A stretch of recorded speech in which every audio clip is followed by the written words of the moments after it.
Članek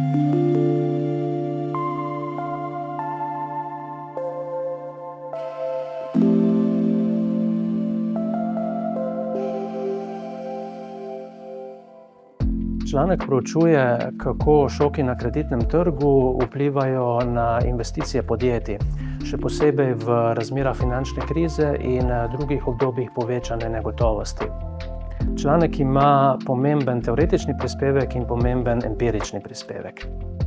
V teoretičnem smislu nadgrajuje klasični model likvidnosti podjetij z bančnim sektorjem in izpelje krivulji ponudbe in povpraševanja po investicijah podjetij.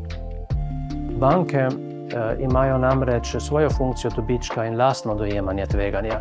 In to dojemanje tveganja se lahko razlikuje od dojemanja tveganja podjetij. Članek tako ponuja globlji vpogled od klasične delitve na ponudbo in povpraševanje po posojilih, saj vpelje 4 različne šoke.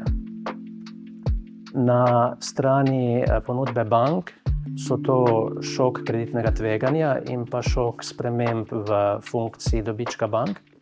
Na strani povpraševanja podjetij pa sta to šok investicijskega povpraševanja in šok povpraševanja po likvidnosti.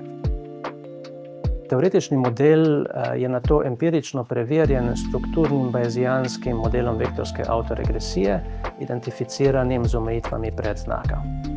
Ugotovljeno je bilo, da v času negotovosti kreditni šoki res omejujejo investicije, vendar pa je kreditiranje bank odvisno bolj od njihove povečane dojete tveganosti, kot pa od spreminjanja dobička oziroma ciljev dobička bank.